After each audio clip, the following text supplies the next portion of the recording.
관심이 있었기 때문에 제가 미디어 아트라는 세계에 들어왔거든요. 그런 의미에서 그러니까 컨템포러리 아트라는 말이 동시대 예술이라고 예, 저는 마정연이고요. 예, 저를 뭐라고 소개해야 될지 아직도 잘 모르겠을 때가 많아요. 일본어를 공부를 해서 제가 존경하는 일본인 작가분 밑에서 미디어 아트 전공으로 박사학위를 땄습니다. 공부만 되게 열심히 많이 했는데요. 그 결과가 일본 미디어 아트사 A Critical History of Media Art in Japan이라는 책으로 발간이 되어서 지금은 꼭 미디어 아트에 관련된 분야뿐만 아니라 미술 전반에 관련된 일들을 하고 있습니다.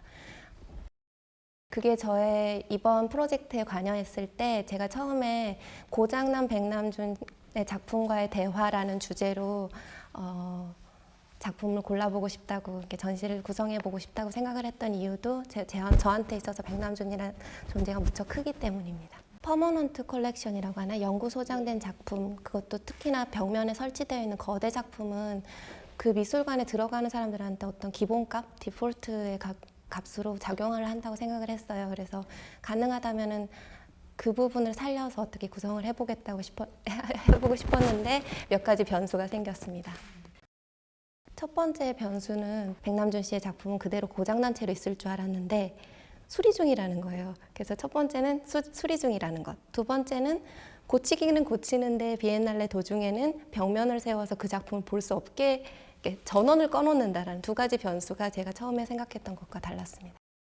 꺼진 텔레비전으로밖에 안 보일 수 있는 작품을 이렇게 노출시키지 않으면 안 되는 이유는 무엇인가? 그러니까 즉 컬렉션, 백남준이라는 작가의 작품을 미술관이 갖고 있다는 게 미술관에 있어서 어떤 의미인가를 그걸 보면 생각하고 싶지 않아도 생각하게 된다는 점이 저는 그 꺼진 상태, 고장난 상태 백남준 씨의 작품과 굉장히 흥미로운 부분이라고 생각을 했었습니다. 왜 이렇게 끈질기게 그 점에 대해서 계속 말씀을 드리냐면요. 제가 미디어 아트라는 말을 써서 가리키는 대상이 사실은 그 컴퓨터를 쓰는 예술 이런 뜻이 아니거든요. 왜냐면은 테크놀로지를 활용한, 그러니까 테크놀로지를 매개로 해서 어떤 작품을 만들려는 작가는 필연적으로 사회와 어떤 관계를 좀 더 안전하지 않은 장소에 나가야 됐었어요. 지금은 좀 더 안전한 장소가 되는지도 모르겠지만은 어떤 사회적, 문화적, 기술적 환경에 적극적으로 관여하지 않는 한 그런 테크놀로지를 활용한 작품들을 만들 수 없었던 사람들에 굉장히 관심이 있었기 때문에 제가 미디어 아트라는 세계에 들어왔거든요.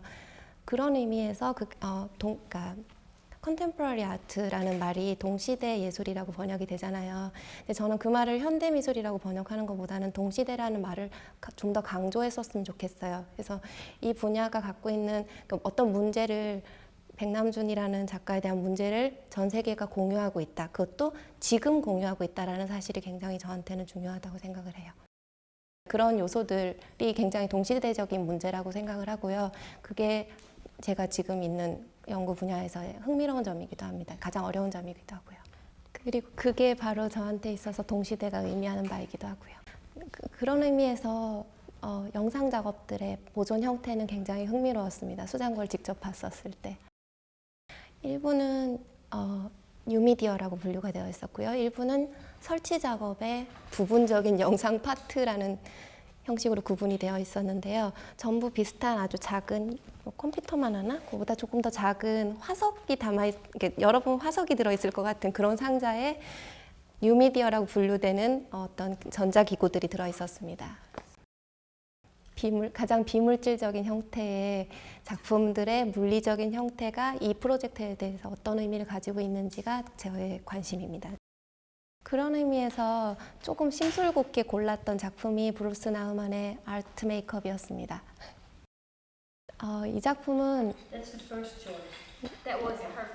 예, 그 세대들 중에서는 가장 잘 보존이 되고 정리가 된 형태로 있는데 그 작품과 똑같은 게 인터넷상에 있고, 근데 그런 작품을 미술관에 와서 굳이 보는 것의 의미가 무엇인지가 제 첫 번째 질문이었기 때문입니다. 그리고 나우만의 작품에 대해서 조금 더 말씀드리자면 또 한 가지 이유는 수장고 안에 보존되어 있지 않는 예술의 형태가 중에 한 가지가, 뭐 전부는 아니겠지만 퍼포먼스라는 점이었어요. 퍼포먼스가 미술관에 보존되기 위한 물리적인 형태 아니면 물질적인 형태라는 것이 결국은 비디오 아니면 영상이라는 점, 그 점에 대해서 지적하고 싶었습니다.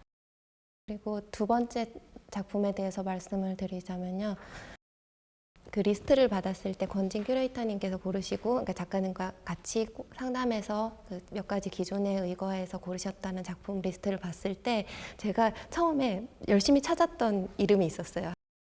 그때 저한테 그 네리리 키르르 하라라가 담고 있는 과거인 동시에 미래이고 그리고 그건 지금 우리가 지금 바라보고 우리의 현재를 다르게 바라보게 하는 어떤 상상력, 그걸 과학소설적이라고 하든지 어떤 다른 언어를 쓰든지 그랬을 때 제가 머릿속에서 제일 먼저 떠오르는 작가가 최우람 씨였기 때문에 그분의 작품이 포함되어 있다는 게 무척 기뻤습니다.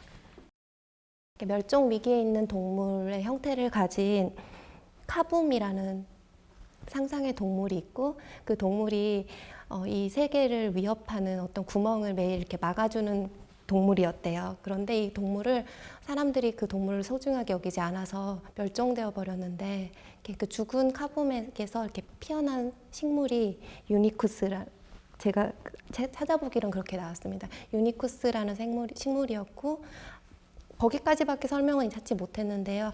유니쿠스 카붐 에드 이니시움이라는 이 형태를 보기로는 제가 보기로는 그게 어떤 씨앗처럼 보였었어요.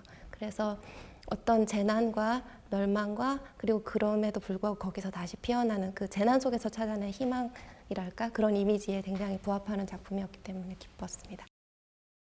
그러니까 저는 최우람 씨의 작품의 형태도 물론 아름답다고 생각을 하고 되게 전기에서 어떤 생명력을 느끼게 한다는 아름다움에도 매료가 되지만 항상 그 작가님께서 작품 뒤에서 상상하시는 그 이야기에 항상 매료되어 왔었는데요.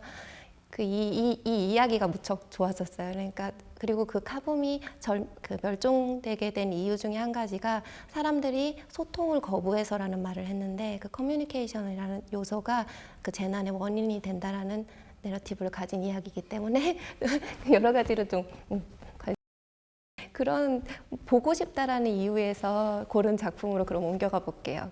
그게 바로 백현진 씨의 꼬리에 꼬리를 4번 맞죠?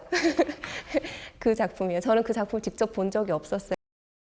제가 그 포기한 주제, 포기했지만 사실은 포기하지 않은 그 고장난 백남준과의 대화라는 주제를 어떻게든 연장시킬 수 있는 작품을 생각하면서 이렇게 작품 리스트를 봤을 때 직접 본 작품도 아닌데 괜히 그런 생각이 들었어요. 이 작품이라면은 그 대화를 이어가 줄 수 있지 않을까라는.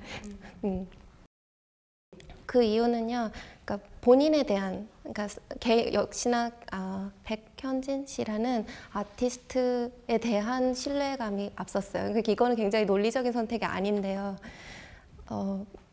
죽은 작가의 고장난 작품과 커뮤니케이션을 하기 위해서는 조금 샤먼에 가까운 아티스트의 힘을 빌리지 않으면 안 될 것 같은 생각이 들었는데 제 안에서의 백현진 씨의 이미지는 그렇습니다. 한국인의 작가가 일본의 패전을 불러일으킨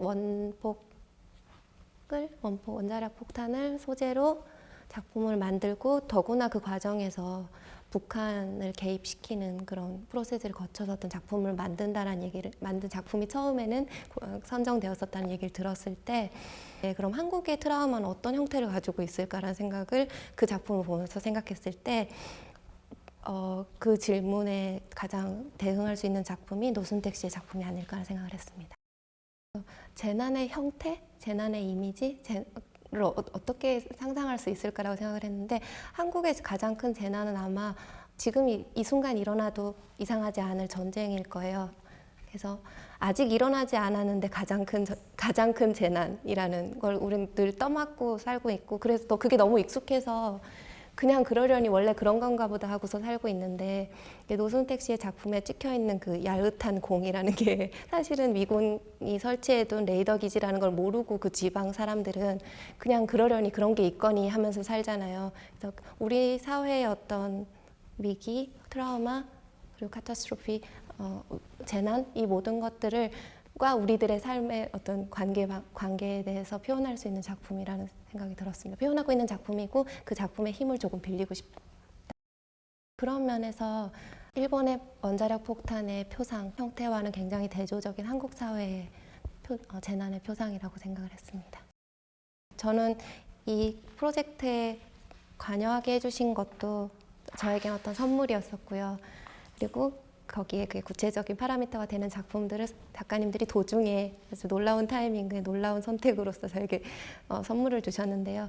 컬렉션이라는 거는 미술관은 같은 사람들이 늘 있는 공간은 아니잖아요. 계속 사람은 바뀌는데 미술관은 그대로 있어요. 그리고 늘 거기에 컬렉션이 있는데 그냥 늘 있는 그것이라고 생각하지 않고 새로 오는 사람들이 그걸 선물이라고 받아들일 때 이 작품들이 가장 잘 기능하지 않을까라는 생각을 했어요. 그런 의미에서 저의 작은 콜렉션에 대해서도 생각을 해봤는데요. 제가 갖고 있는 작품 중에 제 책상 위에 걸려있는 작품 백남준 씨의 드로잉이에요. 제가 직접 받은 건 아니고 저는 백남준 씨 직접 뵌 적이 없으니까요. 백남준 씨가 일본에서 활동하실 때 뒤에서 많이 서포트해 주신 분이 계셨는데요. 그분이 저한테 선물을 주셨어요. 그러니까 물려받은 선물이에요. 근데 그 선물을 주실 때 뭐 돈을 요구하시거나 뭔가 권리를 요구하신 게 아니라 당신이라면 이 작품을 소중히 여겨줄 것 같다라고 그런 얘기를 하더라고요. 그래서 컬렉션이라는 걸 선물로 받아들였을 때는 그런 마음, 선물에 담긴 마음, 주는 사람과 그리고 받는 사람의 그런 마음들이 담긴 이야기들을 풀어낼 수 있는 그런 소재가 되는 게 미술관의 컬렉션이 아닐까라는 생각을 했습니다.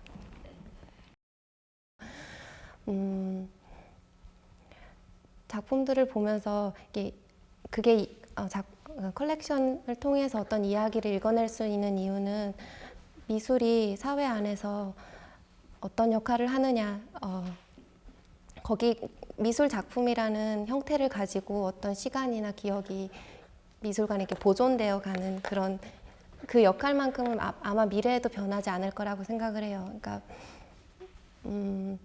여기에 어떤 물건, 구체적인 머테리얼, 물질이 여기 쌓여 있다고 보느냐, 아니면 그 물질이 담고 있는 혹은 그 물질적인 형태에 잠시 몸을 기대고 있는 비물질적인 데이터, 영상 작품들 같은 그런 것들이 여기 뭘 전달하고 싶어 하느냐 했을 때 아마 그건 기억일 거라는 생각을 해요. 그래서 미래의 미술관이 크게 변할 거라든지 변해야 한다든지 아니면 변하기 위해서 뭘 해야 된다든지 그런 얘기는 제가 할 수 있는 얘기는 아닌 것 같고요. 제가 그냥 바라는 건 사회의 기억의 저장소로서의 미술관이 앞으로도 그 기능에 대해서 좀 더 의식적이고 그 기억을 소중히 여기면서 이게 그래서 사회의 기억에 대해서 그리고 과거에 대해서 미래에 대해서 현재에 대해서 계속해서 이야기를 해주는 공간 그리고 그 이야기가 공유되는 공간이었기를 바란다는 굉장히 추상적이고 낭만적인 대답밖에 할 수 없을 것 같습니다.